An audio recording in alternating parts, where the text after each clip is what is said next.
Most people don't realize that the greatest lie they ever hear in their lives is the one they tell themselves every single day. You lie when you say you're fine when you're not. You lie when you convince yourself you'll start tomorrow, even though you know you won't. You lie when you pretend that certain relationships are good for you, even though deep down they're suffocating you. And these little lies, these quiet denials, become the chains that hold you back. That's why if you want to fix your entire life in one day, the first step is radical self-honesty. Not polite honesty, not half-truths, not excuses dressed up as explanations. I'm talking about standing in front of the mirror, stripping away every mask, and telling yourself the whole truth, even if it hurts. The reason most people never change is because they spend their lives protecting their comfort instead of protecting their future. Honesty disrupts comfort. It forces you to confront the gap between who you are and who you could be. That's not an easy thing to face, because when you admit the truth, you can no longer hide behind illusions. You can't keep saying it's not that bad, or maybe one day it'll get better. No, radical honesty puts you in a position where you have to act. And that's why it's so powerful.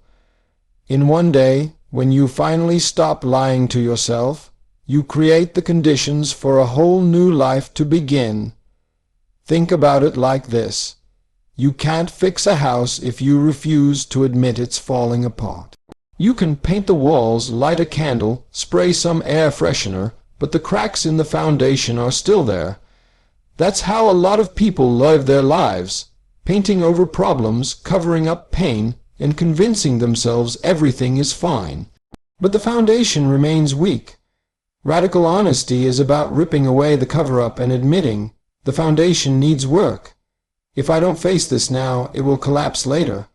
That level of truth telling is uncomfortable, but it's also liberating. Because once you know the truth, you finally know what needs fixing. Psychologists often talk about something called cognitive dissonance. That's when your actions don't align with your beliefs, and it creates inner tension. Most people deal with that tension by adjusting their beliefs downward, telling themselves stories to make their current reality feel acceptable. But the courageous move, the life-changing move, is to do the opposite. Instead of lowering your standards to match your behavior, you raise your behavior to match the truth of who you really want to be. And that only happens when you're radically honest with yourself. Let me tell you something. Your mind already knows the truth. You can fool other people, but you can't fool yourself. Deep down, you know when you're wasting your potential. You know when you're holding on to the wrong person. You know when you're living below your capacity. And that quiet voice inside, the one you try to drown out with distractions, it's been telling you the truth all along. The question is, will you listen to it today? Because one day of listening to that voice can change everything. There's a kind of freedom that comes with this level of honesty. Yes, it's painful to admit you've been stuck. Yes, it hurts to admit you've been your own biggest obstacle. But the moment you tell yourself the truth, you stop being a prisoner of your past. You stop being trapped in a life that doesn't belong to you. That's the irony. Truth feels like a weight at first, but it's actually the key that unlocks your freedom. And I'll tell you this, honesty doesn't destroy you, it rebuilds you. It strips away everything false so the real you can finally stand up.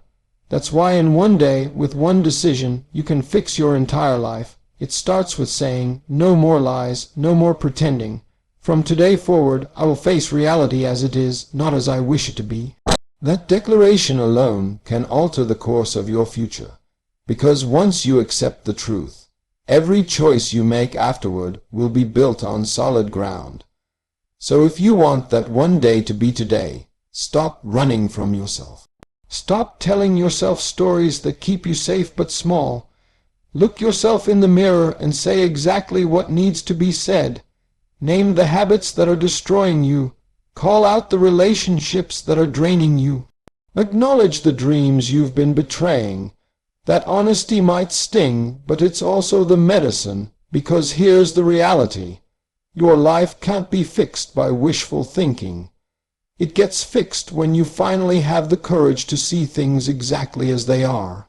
And once you do, you'll realize you've had the power all along.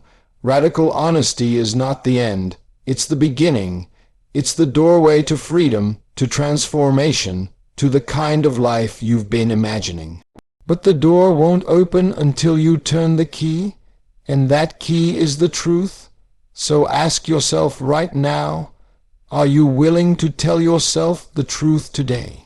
Because if you are, that's the day your real life begins.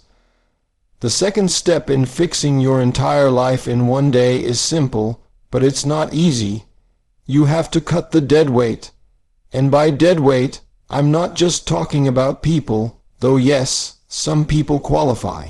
I'm talking about every influence in your life that drains you more than it fuels you, every habit that robs you instead of builds you, every commitment that eats away at your energy without giving anything meaningful in return. If you want a new life, you cannot keep dragging the old one with you. You can't climb with anchors tied around your legs. The truth is, every single one of us already knows what our dead weight is. You don't need a book or a therapist to point it out. You already feel it. You feel it when you leave certain conversations and you're more exhausted than when you walked in. You feel it when you scroll through your phone for hours and end up angry at yourself. You feel it when you go to a job that has no connection to your purpose, but you keep telling yourself you have to. That heavy, suffocating feeling, that's the weight I'm talking about, and here's the reality. You can let it sit on you for another year, another decade, maybe even a lifetime. Or you can decide today to put it down. Most people don't change because they believe change has to be slow. They think they have to ease their way out of toxic situations, tiptoe around bad habits, gradually fade from the people who hold them back. But there are moments in life when gradual doesn't work. You don't ease your way out of quicks, and you get out fast or you don't get out at all. Cutting dead weight isn't about being reckless, it's about being decisive.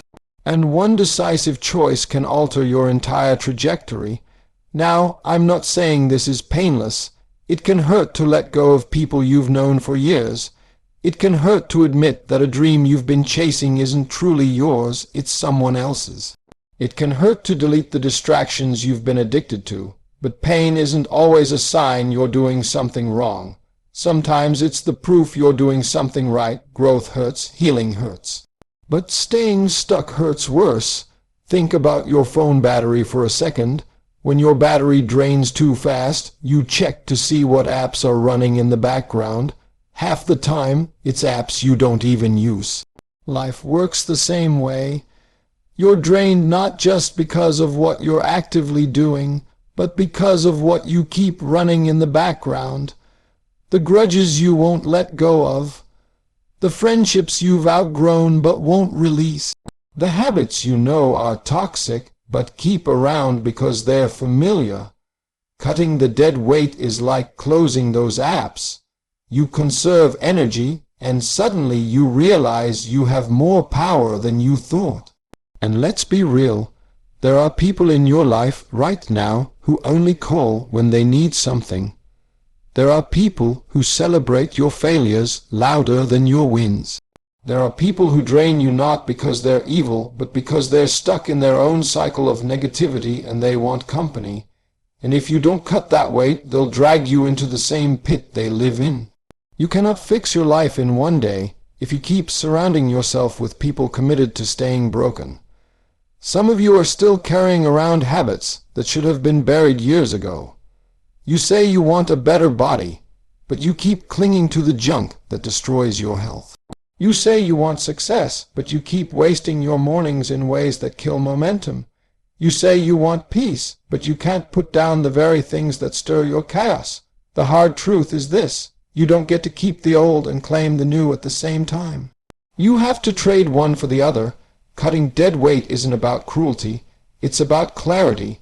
It's about realizing that your time, your energy, your mind, these are the most valuable resources you have. Every moment you spend on something that doesn't serve you is a moment you could have invested in building the life you really want. And in one single day, you can make the decision to reclaim those resources. You don't need permission. You don't need approval. You just need the courage to say, "This no longer serves me. It ends today." And here's the beautiful part. The moment you cut what drains you, you make room for what grows you. When you remove dead weight, you create space for new opportunities, healthier relationships, and stronger habits to take root. Life doesn't expand in clutter. It expands in clarity.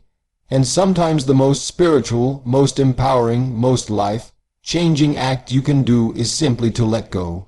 So if you really want to fix your life in one day, ask yourself this: what weight am I still carrying that I don't need to? What am I dragging from the past that has no place in my future? Be ruthless about it, because your destiny depends on it. Remember, you can't soar while holding on to anchors. The decision is yours. You either keep carrying it, or you drop it and rise. Now, once you've told yourself the truth and cut the dead weight, the next step is to decide who you actually want to be. Not what you want to do, not what you want to achieve, not what you want to own. Who you want to be, because everything in life flows out of identity. You don't act your way into identity. You live your identity into actions. And the problem most people have is that they keep trying to fix their lives at the level of goals and tasks, instead of at the level of identity. Let me put it simply. If you tell yourself, "I want to stop smoking," but deep down you still believe, "I'm a smoker," you'll struggle endlessly. But if you say, "I'm a healthy person who doesn't put poison in my body," everything shifts. You start protecting that identity. You're no longer fighting habits. You're protecting who you are. That's a whole different game. See, when you only focus on what you want to do, you end up creating a checklist life.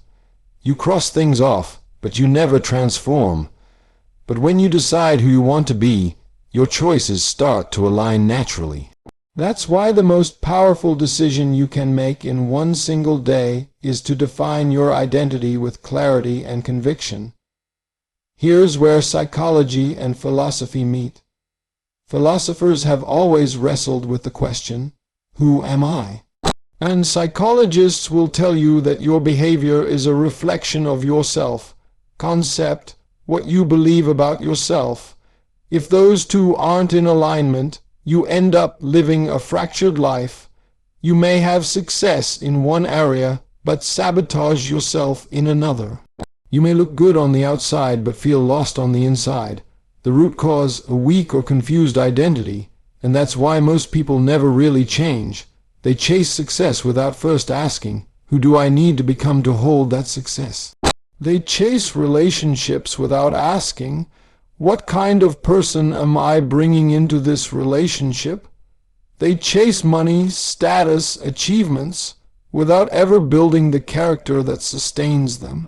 So even if they get what they want, they can't hold on to it because who they are doesn't match what they have. But imagine this, in one single day, you could write down a new definition of yourself. Not the person you've been, not the version your past shaped, not the identity handed down to you by family, culture, or circumstance, but the person you choose to be going forward. That's the power of choice. You don't have to remain who you've been. You can decide today, "I'm the kind of person who tells the truth. I'm the kind of person who doesn't settle.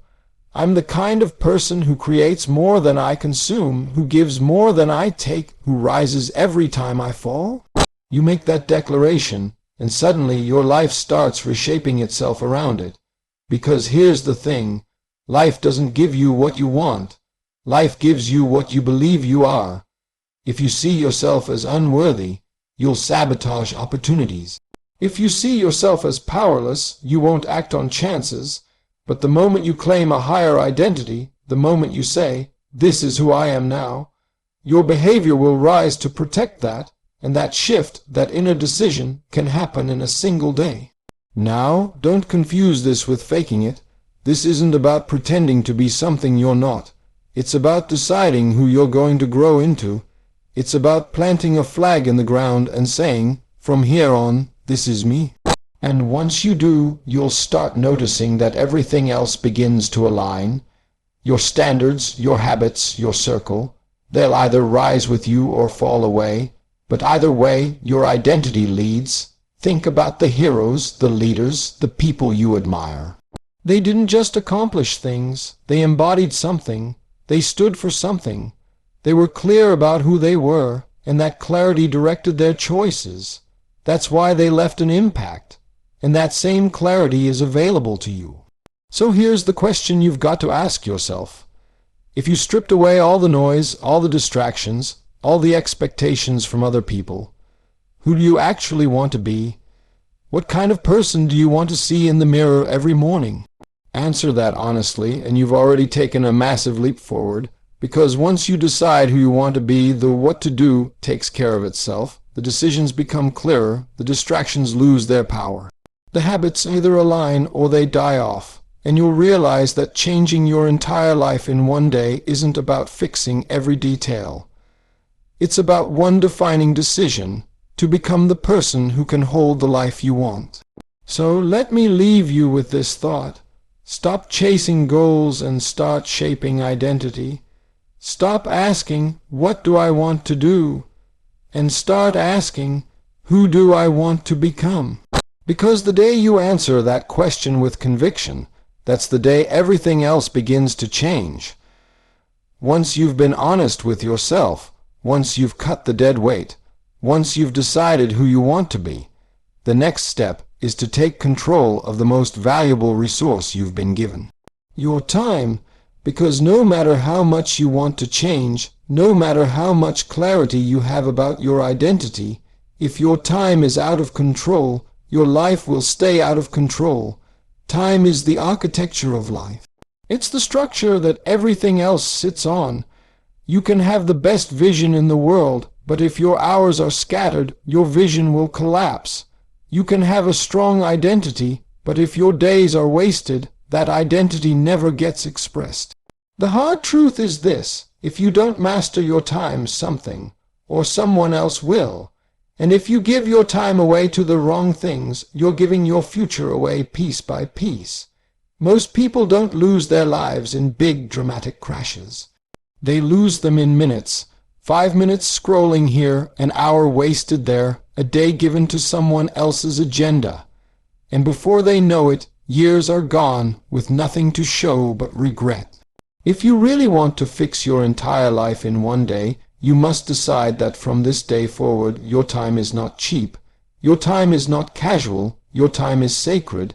Now, here's what makes this so powerful. Time doesn't just measure your life. It reveals your priorities. Look at your calendar, look at your daily routine, and it'll tell you the truth about what you actually value.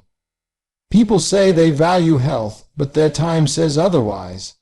They say they value family, but their schedule doesn't show it.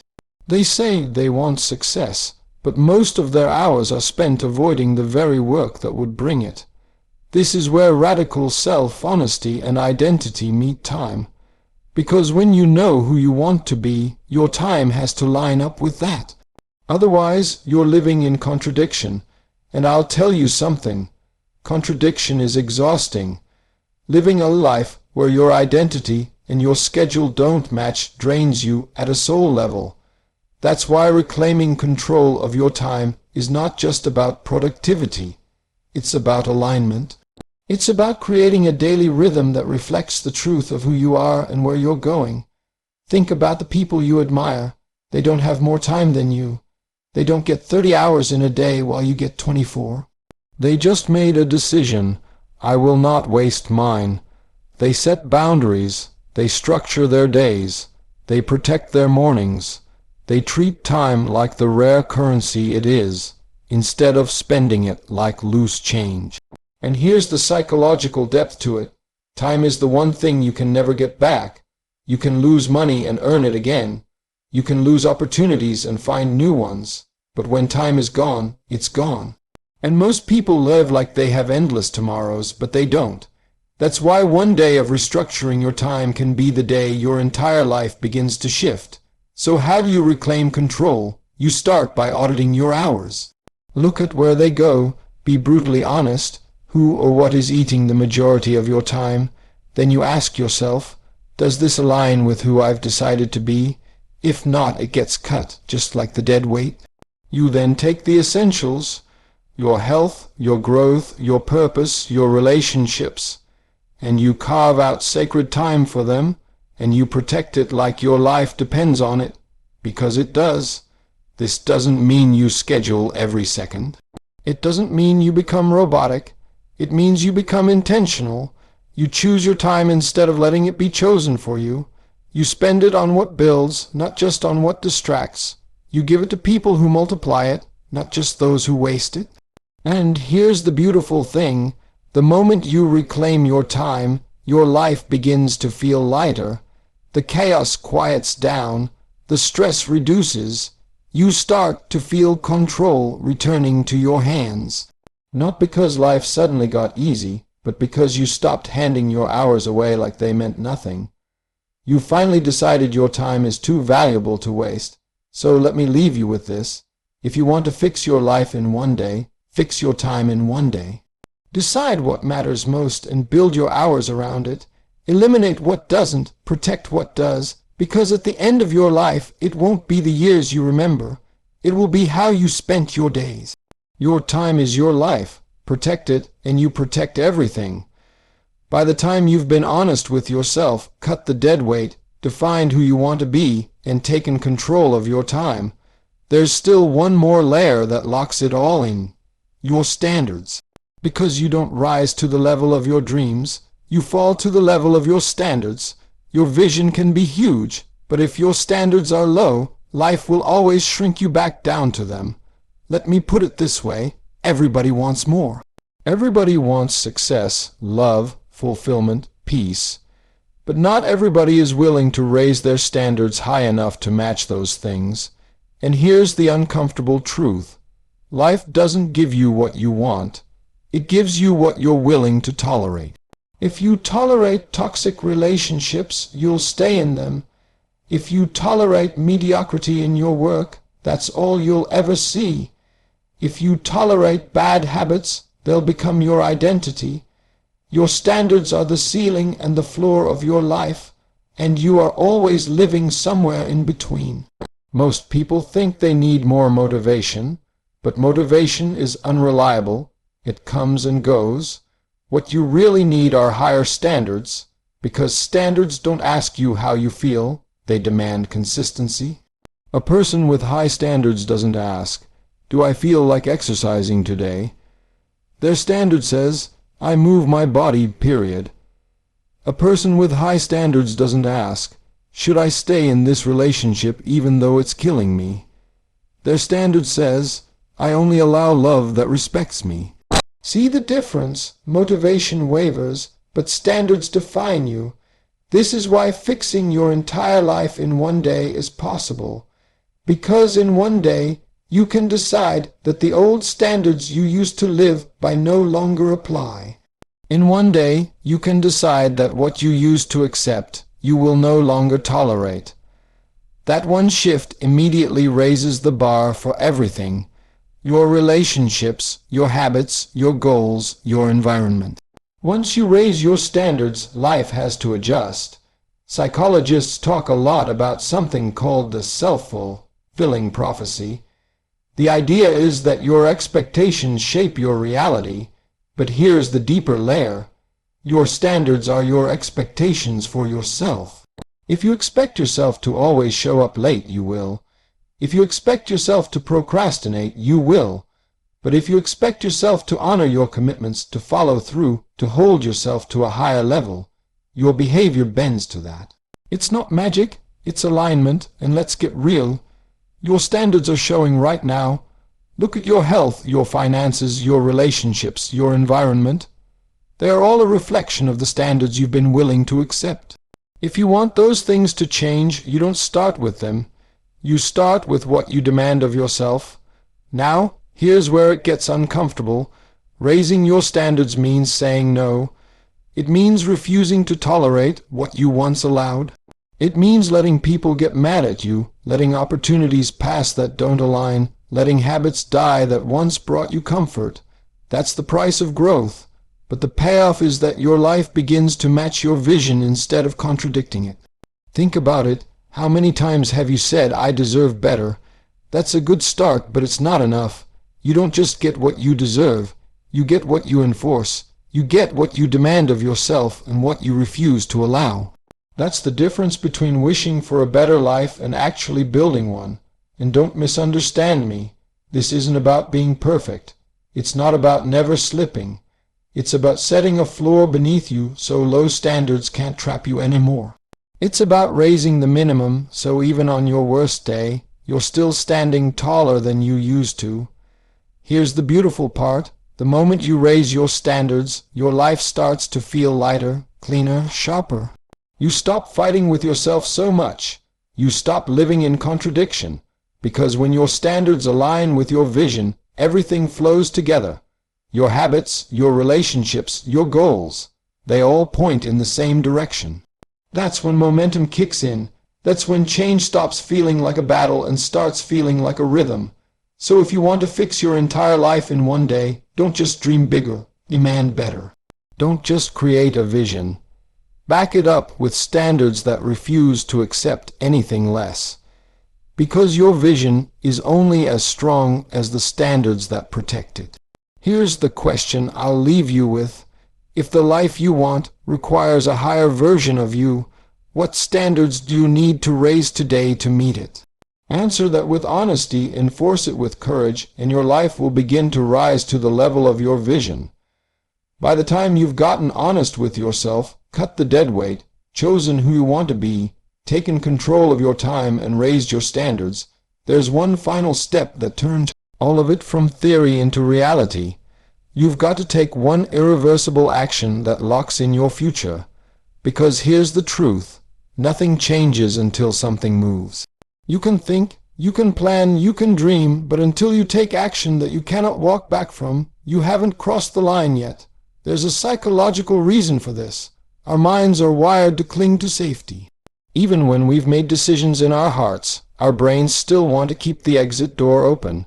We like having backup plans, escape routes, ways to retreat if things get uncomfortable. But the problem with always leaving yourself an exit is that you'll use it. The moment things get hard, you'll turn around and slip back into the old you. That's why irreversible action is so powerful. It shuts the door to your old life. It forces you forward because going back is no longer an option. Think about moments in history or even in your own life where everything shifted in a single act. Maybe it was walking away from a job that was suffocating you. Maybe it was ending a relationship that you knew would never grow. Maybe it was signing the papers to start a business or enrolling in a program that stretched you beyond your comfort. Those are irreversible actions. They carry weight. They create pressure. They demand follow-through. And pressure isn't always the enemy. Sometimes it's the very thing that forges us into who we're meant to be. Most people spend their lives circling the runway but never taking off. They prepare, they talk, they imagine, but they never launch. Why? Because launching is irreversible. Once the plane leaves the ground, you're committed, and that's exactly what your future requires. If you want to fix your life in one day, you need to take that one bold step that makes it impossible to stay the same. Now here's where the philosophy comes in. Kierkegaard, the Danish philosopher, once said, "Leap and the net will appear." It doesn't mean be reckless. It means trust that when you take a bold step toward your true self, life has a way of meeting you there. But you'll never experience that if you keep one foot on the ground. You've got to leap. And the leap has to be big enough that you can't just climb back down. And let me be real. It will scare you. It should scare you. If the action you're taking doesn't make your stomach turn a little, it's not irreversible enough. Ending the toxic habit, cutting off the wrong relationship, moving toward the dream, making the call, signing the paper. Whatever it is, it should make you feel like there's no going back now. That's when you know you've locked it in. The beauty of this step is that it crystallizes everything else you've done. Radical honesty brought clarity. Cutting dead weight gave you freedom. Defining your identity gave you direction. Reclaiming your time gave you structure. Raising your standards gave you boundaries. And now this one action gives you momentum. It tells your mind, your heart, your soul, we are really doing this. And here's the deeper psychology. When you take an irreversible action, your brain scrambles to adapt. Suddenly, instead of asking, should I change? It starts asking, how do I make this work? That's the shift. Your energy no longer goes into debating whether you're ready. It goes into creating a future where you have to be ready. That's when the old self dies and the new self is born. So let me ask you, what's the one action you've been avoiding? What's the decision you've been circling but haven't had the courage to make? You already know what it is. It's been tugging at you. It's the thing that keeps you awake at night. The thing that scares you because deep down you know it would change everything. That's the action you need to take, and you don't need another year to do it. You don't even need another week. You need one day, one bold move, because at the end of it all, your life won't be remembered by the plans you had, the dreams you spoke about, or the ideas you carried. It'll be remembered by the actions you took. The bold moments when you closed the door to who you were and stepped fully into who you decided to become. So if you truly want to fix your entire life in one day, don't just talk about it. Don't just think about it. Do something irreversible. Do something that makes the old version of you impossible to return to. That's the moment you'll feel it. That rush of both fear and freedom. That's when you'll know you've crossed over. And here's the closing thought I'll leave you with. The future is not waiting for someday. It's waiting for one day, and that day can be today, if you choose to take the step that leaves no way back.